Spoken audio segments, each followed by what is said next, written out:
Welcome in. This week's block is a very, very old block. According to the information that I looked up, it says that this block has been around since the 1850s.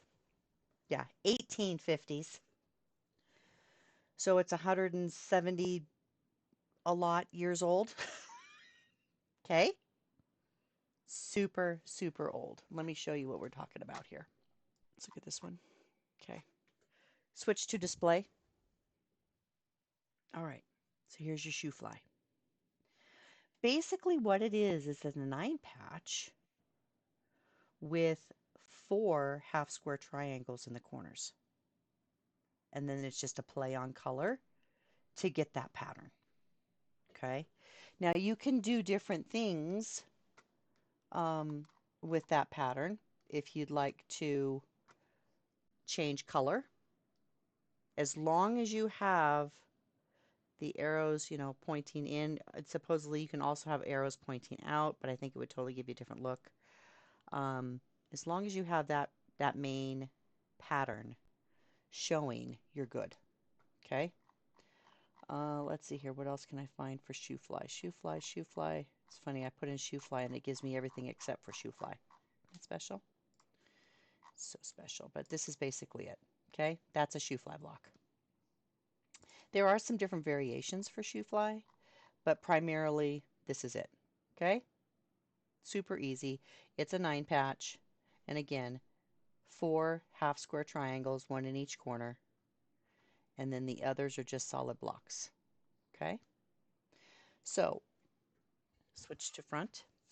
What we're going to use today is we're going to go into the Ko-fi shop and we are going to get my half square triangle cheat sheet. I'm going to refresh our memories on what we do with half square triangles and how we make them work, because half square triangles can be a little bit tricky with the piecing and the squaring, and that is your number one clue: squaring. Okay, this is how you make half square triangles, 2 at a time with squares. Do not make 1 half square triangle at a time by cutting triangles, because when you make a square and you cut it on the diagonal like it's shown here, the edges that you're sewing on are now bias. And the feed dogs, as the feed dogs are taking up that fabric, it's stretching that fabric. So there's a couple of different ways of doing half square triangles. If you want to do one at a time, this is the way I suggest. You put two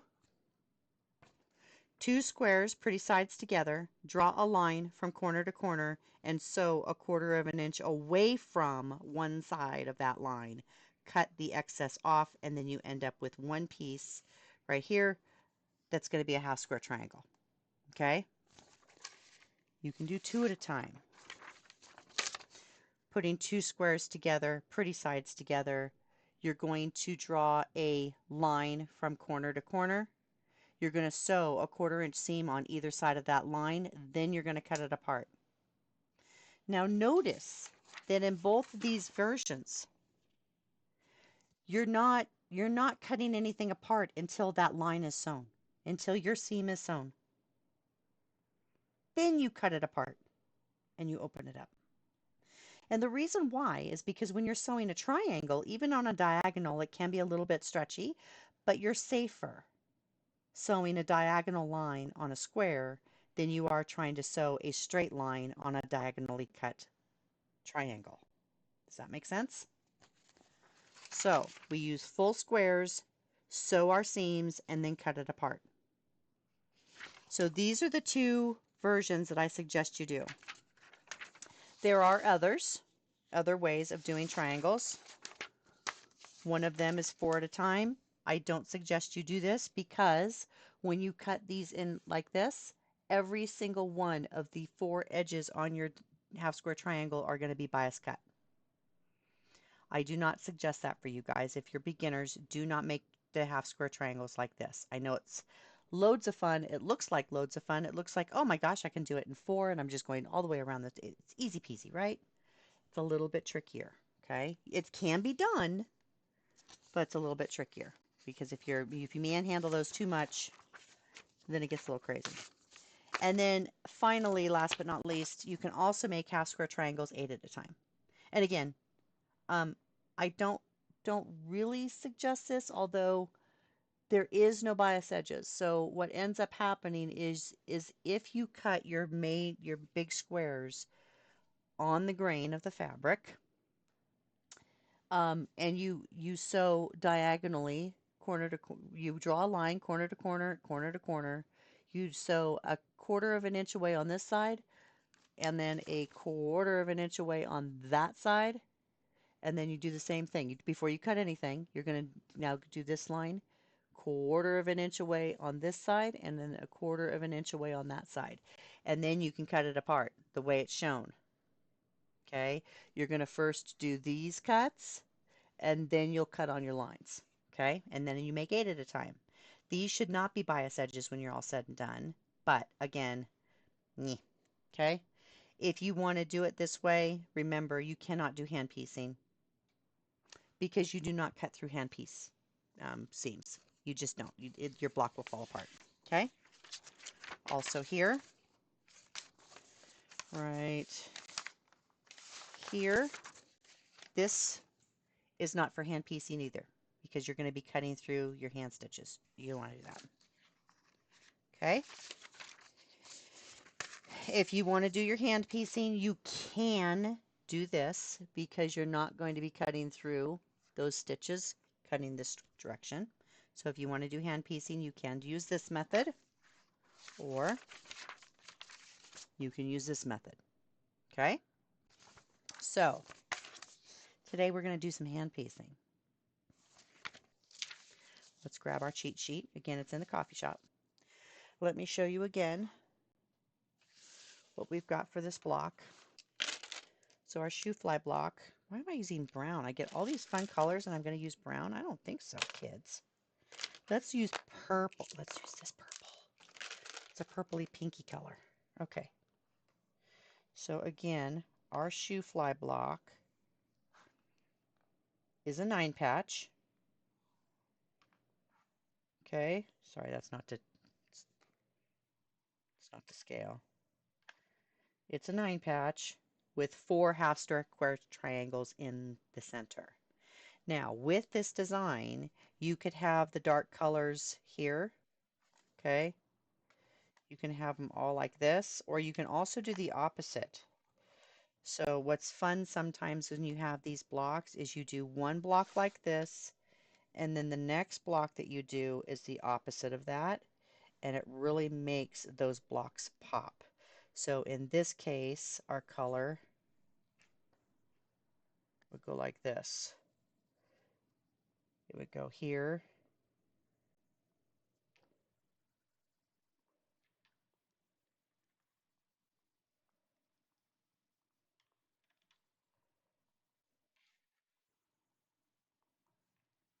Okay? So that's what you can do, and you can alternate those blocks like this, and it makes a lovely, lovely quilt or project. Okay? So with that being said, the first thing that I'm going to do is I'm going to tackle these half square triangles. Okay? And then I won't even cut these other 5 solid squares here until I know my half square triangles are done and square, because that is going to tell me what size these need to be. So this is what I'm going to do.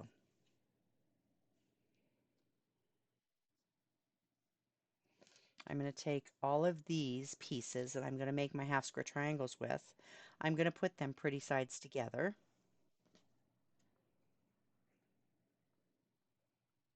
Switch to zoom.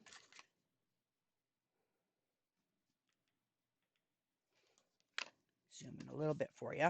So I'm going to have these guys together here, and I'm going to draw a line. And you can see I put the pencil tip down where I want it. Then I add my ruler. Okay. It kind of helps me make sure that I get that line right where I want it. You can barely see that.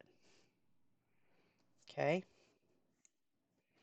So we're going to take our needle and thread. I've got it threaded here. Take my needle in my left hand. Even though I'm a righty, I'm going to put that needle in my left hand. I've got the end of my thread here in my right hand. I'm going to put the needle over the top and bring these together and make an X. Okay, so the thread's going this way, the needle's going this way, the thread is under the needle. And I'm going to go over the top and wrap that needle several times. Get that bunch that I just wrapped right in between my fingers there. And I'm going to gently hold on to that big wrapped of junk. Here, dear, there we go. And then I'm going to drag that needle wrap area all the way down to the end. And it's going to make a nice little knot for me at the end. Okay, cut that super short. Now, something to think about when we're hand piecing, and especially because we're going to be squaring these things up. I do not want you sewing all the way to the edge. Okay, I want you to imagine a 1/4 inch box. So a 1/4 inch down, a 1/4 inch to the side, not a 1/4 inch from here to here, but a 1/4 inch from here to here and from here to here. I want you to imagine that box, and that's as far as I want you to go. So I want you to sew from here to here on the line. Now, if you need to make yourself a little cheater, you can. You can take that and line up your 1/4 inch, and you can actually make a little tick mark right on that line so you know exactly where you're going to. If that's helpful, do it. Okay, there we go. So that's as far as I'm going. I'm going to take my needle and thread if I can pick it back up again. Okay, and it's got the knot on the end. And I am going to keep these very square. Okay, all my raw edges, top and bottom, are lined up with one another very nicely here. And I'm going to start down here at this bottom corner. I'm going to go about a 1/2 inch in from where my tick mark is. And I'm going to throw that needle and thread down right on the line. And I am going to, you're going to see that this is going to want to move on you, by the way. So if that's the case, take your time, put a pin in it. If that's helpful, just don't stick yourself. If you have some wonder clips, you can use those too.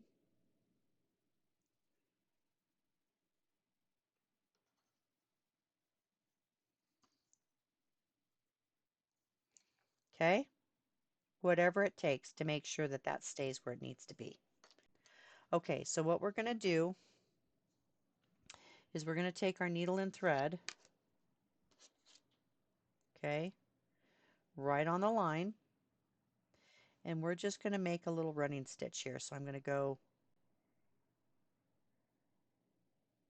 right on the line, and I'm going to go right up to that mark. Now, if I can't go right up to that mark, and you see how that's coming apart there, that's no bueno.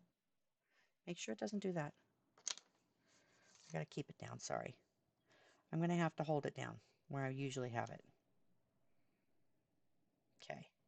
If you can't make your needle go to that tick mark and up on the tick mark, then I want you to go ahead and just stop short of that tick mark.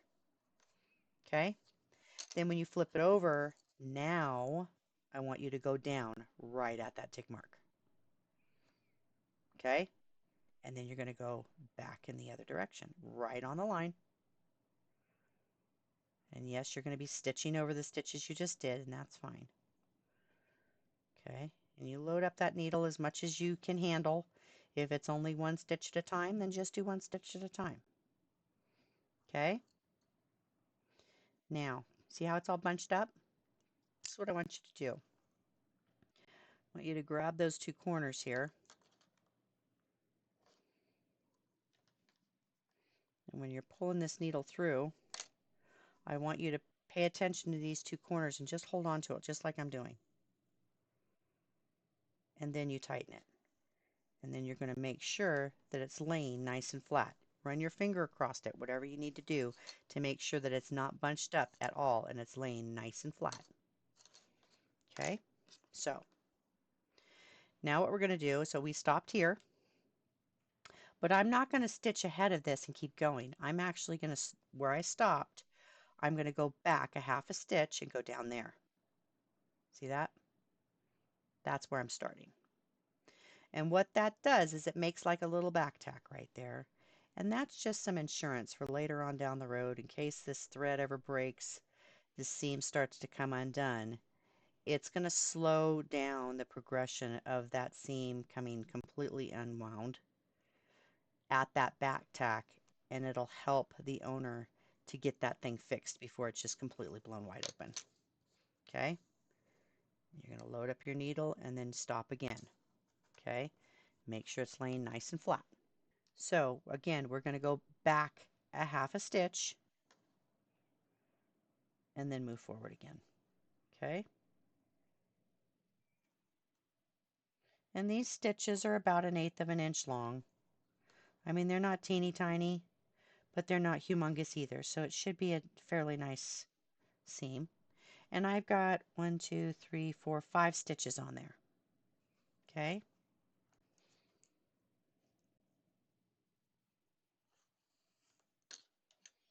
And again, I like to lay the squares flat and then pull that tight just to make sure that I'm not over tightening and making it bunch up.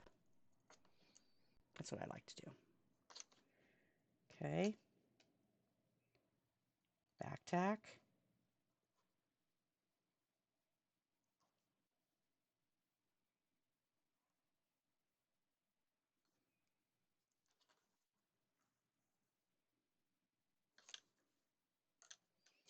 Okay.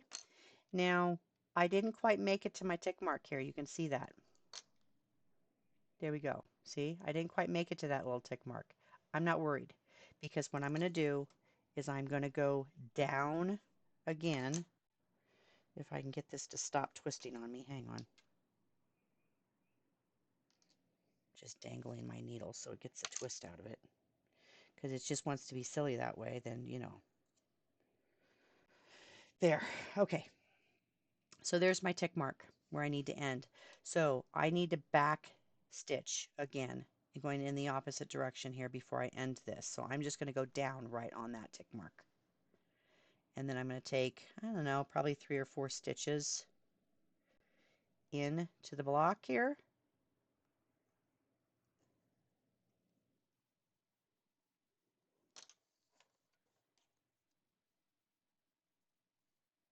Okay, there we go. Now, so my tail is way over here. What I'm going to do is I'm going to take my needle and I'm going to go under the stitch right in front of my tail. I'm going to go under that stitch.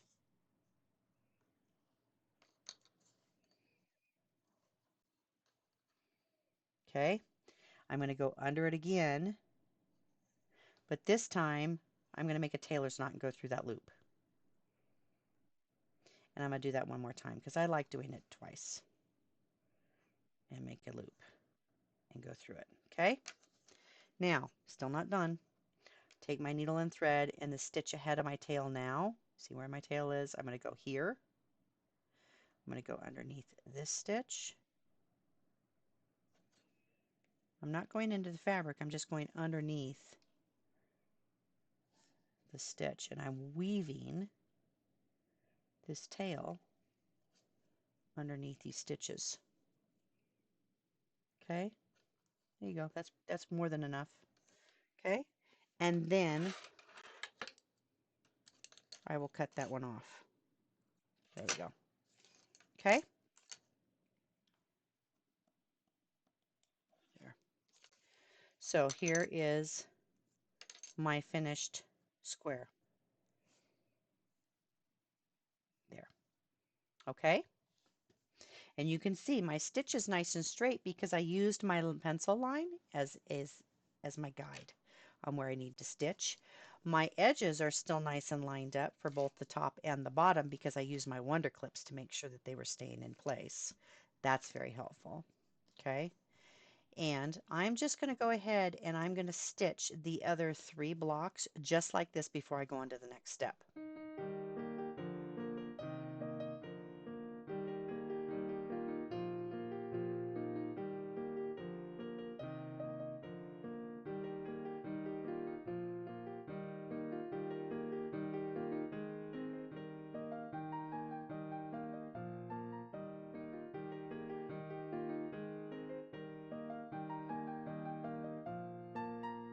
So here's our 4 half square triangles, or the beginnings of them.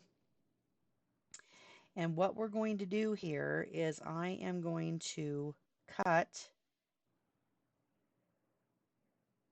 one of these edges off. Now, I'm going to just kind of open this up and see how this looks. And I'm being very gentle when I open this up. You can see that it just stops short over here of that edge. I can check this side too to see if it's doing the same thing. If there's one side that's better than the other, I will take that side. But this one looks better over here. I think this is the side I'm going to take. This is the side I'm going to save, so I'm going to cut this side. Just made a little tick mark there. Let me check this one. Because I want this as close to 3 inches as possible, remember. And sometimes, like you can see, it's just ever so slightly short on that side. It's good on that side, but let's check this one. Sometimes, for whatever reason, they tend to do better on one side than the other. I'm going to go with this side. Just keep that side and get rid of this side. Okay. So I'm going to take this over to the iron and I'm going to iron all of these back the way I like them.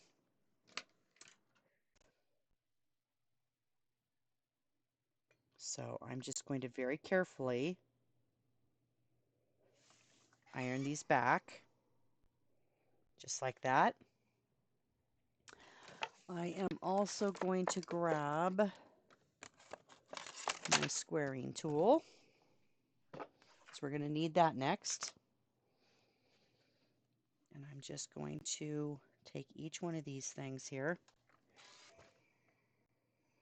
and I'm going to very carefully, when I press these back, I want you to also see this. When I press these back,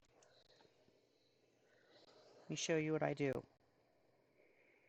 I just bump, you see the plate of my iron? I'm just bumping it and I'm just kind of massaging right there where those stitches are.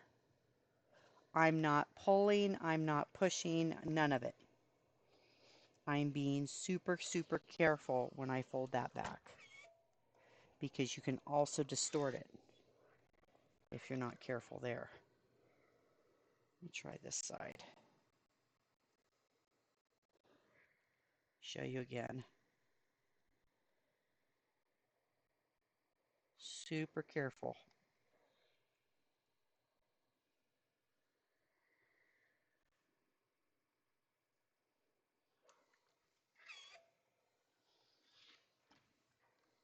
Okay, so now this is the next step. I can't just use this and assume that it's 3 inches. I need to take my squaring tool. You're going to see I have a diagonal line going through the squaring tool. I am going to put this squaring tool down on the 3-inch mark here and the 3-inch mark here, and I'm going to make sure that that is perfectly square. Wow, that's close. There's just a little tiny shave up here. Now, I can tell you, this is so tight, taking a 3-inch square and making it 3 inches. There's no wiggle room here. So if it's too small, that tells you that your line was not corner to corner. Your seam was not right on that line. If you're ever worried about it, you can always stitch just on one side of that line. I mean, like touching the line, but on one side of it to give you a little bit extra wiggle room if you want to. Okay? If you're at all worried about not getting there, That's perfect. You can do that. Because for me, I would rather have a little bit of extra somewhere so that I can have something to trim off, and I know for a fact that's going to be perfect. Wow, that's right on the money.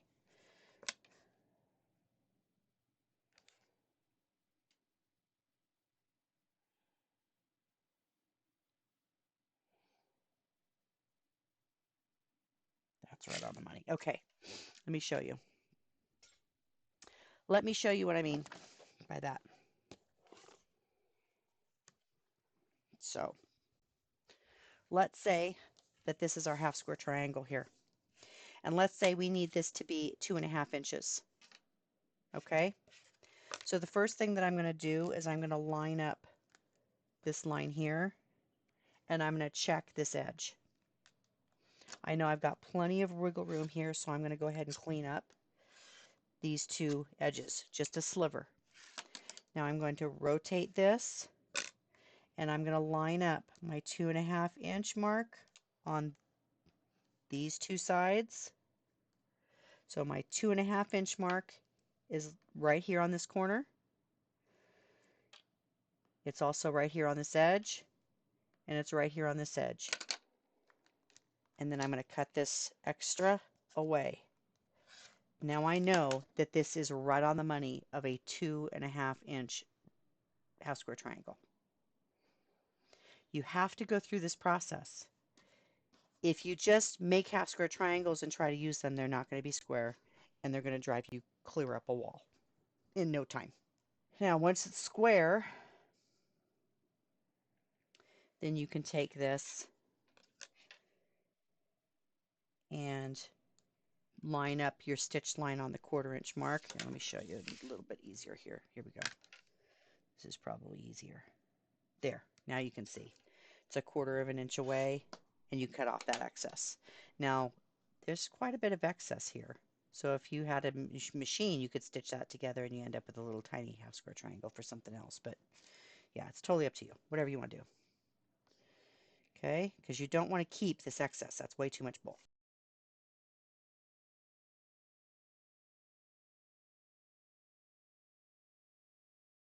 So here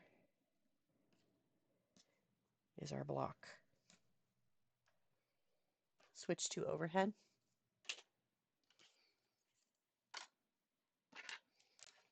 Clean up this mess.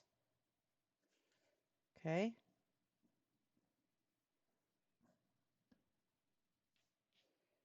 Here's our block. All right. So what I would do if I was making this, I would hand piece all of my half square triangles first before I start piecing my actual my blocks together. But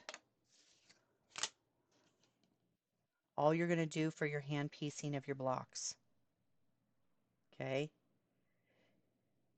this is important. You're going to want to take each of these pieces and you're going to line them up the exact same way that we did before, except for you're going to want to take a look at this and you're going to want to do some marking here. Okay, what I would do is I would take all of these guys here because they're all light and they're all solid in one square. And I would take these and I would go ahead and mark a 1/4 inch all the way around all of these so that I have some kind of a guide on where my stitches need to be. So let's go ahead and do that. So now what we're going to do is we would put these together. We would clamp it down just like we did on the other, and we're going to stitch from intersection to intersection right on that line.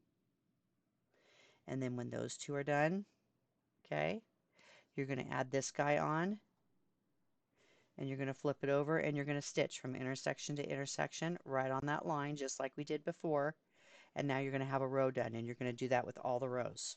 This row would work the exact same way. You're going to put it together, stitch on this line, open that up, put this one together, stitch on this line, open it up, Okay, and then you do the same thing with your final row.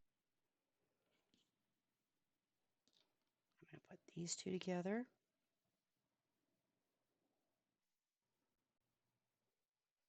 They're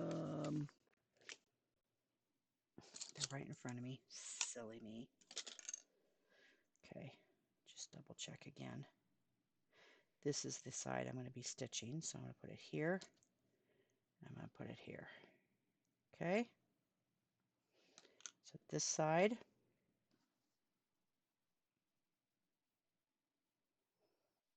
this one doesn't really matter, but let me keep track of it. Here and here, so it's this side and here.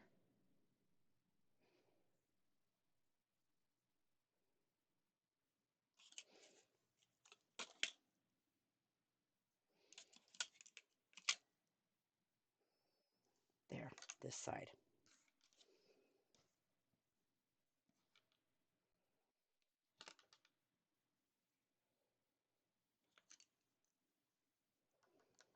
Okay, here we go. So here's my intersection here. I'm going to go ahead and go about a half an inch away from that. Stitch right towards it. Can't quite make it, that's no big deal. Flip it over, and I'll go down right at that intersection. And then stitch back the other direction.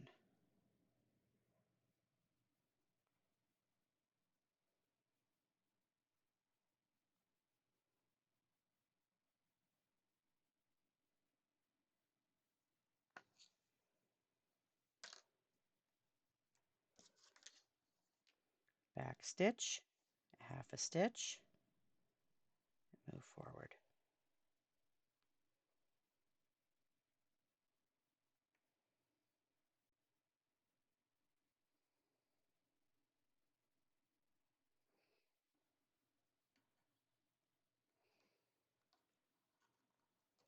Welcome back, Tricia.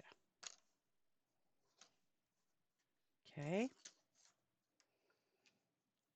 go back a half a stitch, move forward right to that intersection. If I can't quite make it, it's fine. I stop short and I'll go right back down on that intersection and stitch the other direction. I can take these off now. Okay, I'm going to go ahead and take this guy, go under a stitch, go under that same stitch, make a tailor's knot, go under the same stitch again, make the second tailor's knot, and then weave the thread tail underneath a couple of more of these stitches in front of it. And I'm not going through the fabric. I'm only going through underneath that stitch ahead of it. I think cut that tail off. Okay. So when I open this up, now I have this. Okay. Take this guy,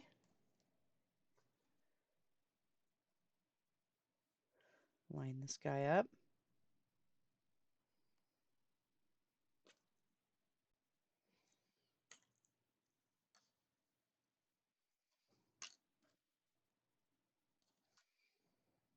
Make a knot.